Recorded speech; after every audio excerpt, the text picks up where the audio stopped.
चलिए स्टार्ट करते हैं हमारा पहला क्वेश्चन। हाल ही में गणतंत्र दिवस परेड में किस राज्य की झांकी ने पहला पुरस्कार जीता है? तो जैसे कि आप सभी जानते हैं कि हर साल गणतंत्र दिवस की परेड में हर राज्य अपनी कला और संस्कृति से रिलेटेड झांकियां निकालती हैं। तो इस बार का जो ये गणतंत्र दिवस रहा है, रिपब्लिक डे, इसमें जो उत्तर प्रदेश की झांकी रही है इसे सर्वश्रेष्ठ झांकी चुना गया। आप सभी जानते हैं उत्तर प्रदेश के द्वारा राम मंदिर की झांकी निकाली गई थी, जिसकी थीम थी अयोध्या, उत्तर प्रदेश की सांस्कृतिक विरासत। तो इसे ही सर्वश्रेष्ठ झांकी चुना गया है। तो यदि हम बात करें उत्तर प्रदेश की, तो ये है मैप में उत्तर प्रदेश की लोकेशन। इसकी राजधानी है लखनऊ, जो कि रक्षा मंत्री राजनाथ सिंह जी का निर्वाचन क्षेत्र है, और ये गोमती नदी के किनारे बसा हुआ है। मुख्यमंत्री है योगी आदित्यनाथ, राज्यपाल है आनंदीबेन पटेल, जो कि अभी हाल ही में मध्य प्रदेश के भी राज्यपाल का एडिशनल चार्ज संभाल रही हैं। लोकसभा और राज्यसभा सीटें हैं 80 और 31। यहाँ का राजकीय पशु है बारहसिंगा, राजकीय पक्षी है सारस, राजकीय पेड़ है Ashok. Dudhwa national park, Pilibhit tiger reserve, ये दोनों ही स्थित है उत्तर प्रदेश में। पीलीभीत टाइगर रिजर्व, जिसे अभी हाल ही में टाइगरों की संख्या को 2 गुना करने के लिए T x2 अंतरराष्ट्रीय अवार्ड से नवाजा गया। प्रधानमंत्री स्वनिधि यानी कि स्ट्रीट वेंडर आत्मनिर्भर निधि योजना के कार्यान्वयन में उत्तर प्रदेश पहले स्थान पर रहा है। इसके अलावा भारत की सबसे बड़ी और सबसे सुंदर फिल्म सिटी ये उत्तर प्रदेश में ही बनाई जा रही है। अब यदि हम यहाँ से बाकी 2 ऑप्शन को डिस्कस करें, तो देखिए जो मेघालय है इसे भी हाल ही में एक अवार्ड से नवाजा गया है सर्वश्रेष्ठ चुनावी आचरण के लिए। किसके द्वारा नवाजा गया है? इलेक्शन कमीशन ऑफ इंडिया यानी कि भारतीय निर्वाचन आयोग के द्वारा। जबकि जो बिहार है इसे भी हाल ही में डिजिटल इंडिया अवार्ड से नवाजा गया। ये भी आप याद रख सकते हैं। अगला क्वेश्चन है, हाल ही में जारी किए गए भ्रष्टाचार धारणा सूचकांक 2020 में भारत कौन से स्थान पर है? तो देखिए कई बार एग्जाम में ये भी पूछा जाता है कि ये जो करप्शन इंडेक्स है यानी कि भ्रष्टाचार सूचकांक, ये किसके द्वारा रिलीज किया जाता है? तो देखिए ये रिलीज किया जाता है ट्रांसपेरेंसी इंटरनेशनल के द्वारा।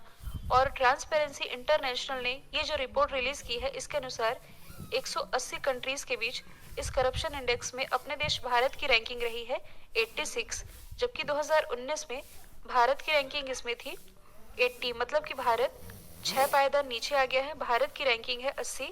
अच्छा, इसमें टॉप पर कौन है? तो देखिए 2019 की जो रैंकिंग थी उसमें तो डेनमार्क टॉप पर रहा था, और अब ये जो 2020 की रैंकिंग रिलीज की गई है इसके अनुसार 2 कंट्री हैं, एक तो है डेनमार्क, दूसरी है न्यूजीलैंड। तो ये दोनों ही संयुक्त रूप से इस इंडेक्स में टॉप पर रहे हैं, मतलब कि इन 2 कंट्रीज में करप्शन सबसे कम होता है।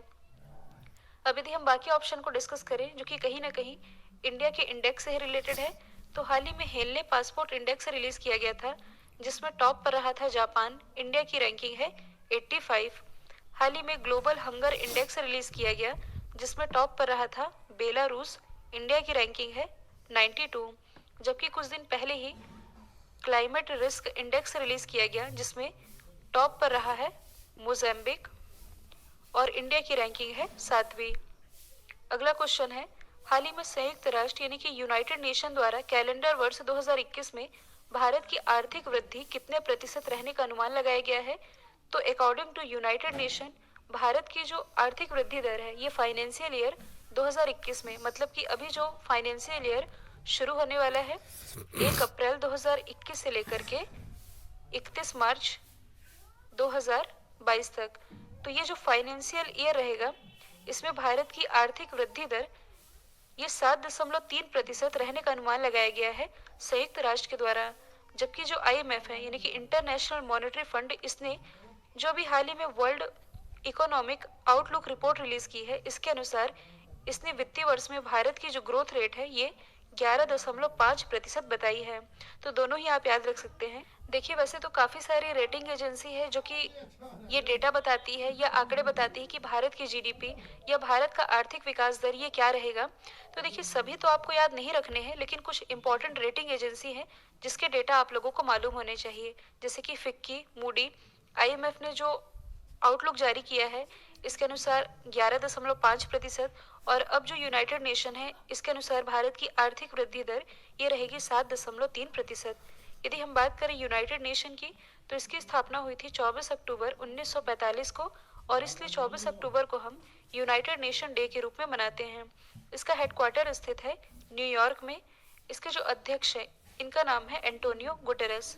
और देखिए आप लोगों के लिए ये जो रिपब्लिक डे सेल लाया गया है जिसमें कि आप लोगों को दिसंबर मंथ की खुराक प्रदान की है। तो देखिए जो अपना देश भारत है ये वसुधैव कुटुंबकम की नीति अपनाते हुए अभी हाल ही में जो श्रीलंका है, श्रीलंका को उपहार के रूप में इसने कोविशील्ड टीकों की 5 लाख खुराक प्रदान की है। और देखिए अभी दो टीके हैं जो कि चर्चे में रहे हैं, एक तो कोविशील्ड है, दूसरा है कोवैक्सीन। तो कोविशील्ड ये डेवलप की गई है सीरम इंस्टीट्यूट ऑफ इंडिया के द्वारा जो कि पुणे में स्थित है। और दूसरी वैक्सीन जो कि चर्चे में रही है इसका नाम है कोवैक्सीन जो कि डेवलप की गई है भारत बायोटेक के द्वारा। यहाँ हम बात कर रहे हैं कि कोविशील्ड टीकों की 5 लाख खुराक ये प्रदान कर रहा है भारत श्रीलंका को। आप मैप में देख सकते हैं, ये है श्रीलंका की लोकेशन। इसकी कॉमर्शियल कैपिटल है कोलंबो। कोलंबो में ही दक्षिण भारत का सबसे ऊंचा टावर स्थापित किया गया है जिसका नाम है लोटस टावर। एग्जीक्यूटिव कैपिटल है जयवर्धनेपुरम कोट्टे। यहाँ के प्रेसिडेंट है गोटबाया राजपक्षे। प्राइम मिनिस्टर है महिंद्रा राजपक्षे। और प्रेसिडेंट और प्राइम मिनिस्टर ये दोनों ही भाई भाई है। इसके अलावा भारत और श्रीलंका के बीच एक एक्सरसाइज होती है जिसका नाम है मित्र शक्ति। इसमें आप कंफ्यूज नहीं होइएगा, मित्र शक्ति ये भारत और श्रीलंका के बीच की एक्सरसाइज है, जबकि जो मैत्री एक्सरसाइज है ये है भारत और थाईलैंड के बीच की एक्सरसाइज। अच्छा, ये जो आप देख रहे हैं भारत, ये है श्रीलंका। इन दोनों के ही बीच में एक स्ट्रेट है जिसका नाम है पाक स्ट्रेट। यदि आप करंट से रिलेट करेंगे तो हाल ही में वर्ल्ड हेल्थ ऑर्गेनाइजेशन के द्वारा दो कंट्रीज हैं, एक तो है श्रीलंका, दूसरी है मालदीव, जिसे कि चेचक और खसरा मुक्त डिक्लेयर किया गया है। हाल ही में नए उप सेना प्रमुख कौन बने हैं? देखिए यहाँ टाइपिंग मिस्टेक है, इसे मैं पीडीएफ में मॉडिफाई कर दूंगी। और हाँ, कल के वीडियो में मैंने गलती से तमिलनाडु के राज्यपाल आरिफ मोहम्मद खान बोल दिए थे, जबकि वो है बनवारी लाल पुरोहित। हालांकि उसे मैंने पीडीएफ में मॉडिफाई कर भी दिया था। तो ये है कि हमारे नए उप सेना प्रमुख ये कौन बने हैं, तो ये बन गए हैं चंडी प्रसाद मोहंती। और चंडी प्रसाद मोहंती इन्होंने स्थान लिया है एसके सैनी का। और चंडी प्रसाद मोहंती ये अपना पदभार ग्रहण करेंगे 1 फरवरी 2021 से। ये तो बने हैं उप सेना प्रमुख। हमारे सेना प्रमुख कौन है, तो हमारे 28वें सेना अध्यक्ष इनका नाम है MM नरवणे, यानी कि मनोज मुकुंद नरवणे। इसके अलावा यदि आप करंट से रिलेट करेंगे तो हाल ही में इंडियन आर्मी के जो मेजर अनूप मिश्रा है, इनका नाम आप याद रख सकते हैं, मेजर अनूप मिश्रा, इनके द्वारा विश्व की पहली लचीली बुलेट प्रूफ जैकेट डेवलप की गई जिसका नाम रखा गया है शक्ति। कौन सा देश 2022 में महिला फुटबॉल एशिया कप की मेजबानी करेगा? तो 2022 का ये जो महिला फुटबॉल एशिया कप होगा इसकी मेजबानी करेगा अपना देश भारत। ईयर याद रखेंगे, 2022 में भारत इसे होस्ट करने वाला है। तो आप वर्ल्ड मैप में देख सकते हैं भारत की लोकेशन जो कि उत्तरी पूर्वी गोलार्ध में स्थित है। जो कर्क रेखा है ये भारत के कुल 8 राज्यों से गुजरती है। गुजरात, राजस्थान, मध्य प्रदेश, छत्तीसगढ़, पश्चिम बंगाल, त्रिपुरा और मिजोरम 4 इंपॉर्टेंट छोर हैं। भारत का जो उत्तरी छोर है ये है इंदिरा कॉल, दक्षिणी छोर है इंदिरा पॉइंट, पूर्वी छोर है अरुणाचल प्रदेश और पश्चिमी छोर है गुजरात। इसके अलावा यदि देखा जाए तो जनसंख्या की दृष्टि से जो अपना देश भारत है ये विश्व का दूसरा सबसे बड़ा देश है। पहले स्थान पर है चाइना, जबकि क्षेत्रफल की दृष्टि से देखा जाए तो भारत 7वें स्थान पर आता है। भारत से पहले 6 कौन है, तो पहले स्थान पर है रशिया, दूसरे स्थान पर है कनाडा, तीसरे स्थान पर है अमेरिका, चौथे स्थान पर है चाइना, 5वें स्थान पर है ब्राजील, 6वें स्थान पर है ऑस्ट्रेलिया और क्षेत्रफल की दृष्टि से भारत आता है 7वें स्थान पर। इसके अलावा भारत की जो सबसे लंबी रिवर है इसका नाम है गंगा नदी। इसकी लंबाई लगभग 2525 किलोमीटर है। और देखिए भारत का सबसे बड़ा पर्वत है केटू, मतलब कि जो टॉप 3 है ये मैंने सीक्वेंस से लिखे हैं।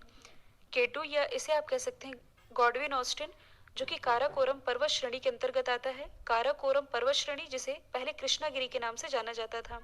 दूसरे स्थान पर आता है कंचनजंगा और तीसरे स्थान पर नंदा देवी का नाम आता है।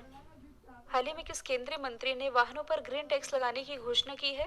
तो देखिए कहीं भी जब ये ग्रीन वर्ड लिखा रहे आप समझ लीजिए कहीं ना कहीं पर्यावरण से ही रिलेटेड है।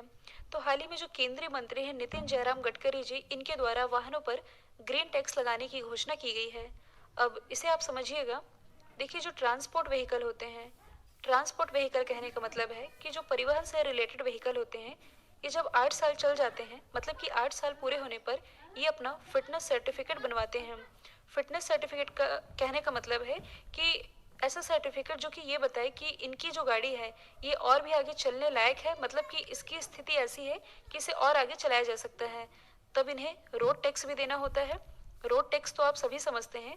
तो ये जो नई नीति है इसमें ये कहा गया है कि जो ट्रांसपोर्ट व्हीकल है इन्हें 10 से 15% अब ग्रीन टैक्स भरना होगा, जो कि 8 साल चल चुकी है। मतलब कि ये जो 10 से 15% ग्रीन टैक्स है ये पर्यावरण के नाम पर वसूला जाएगा।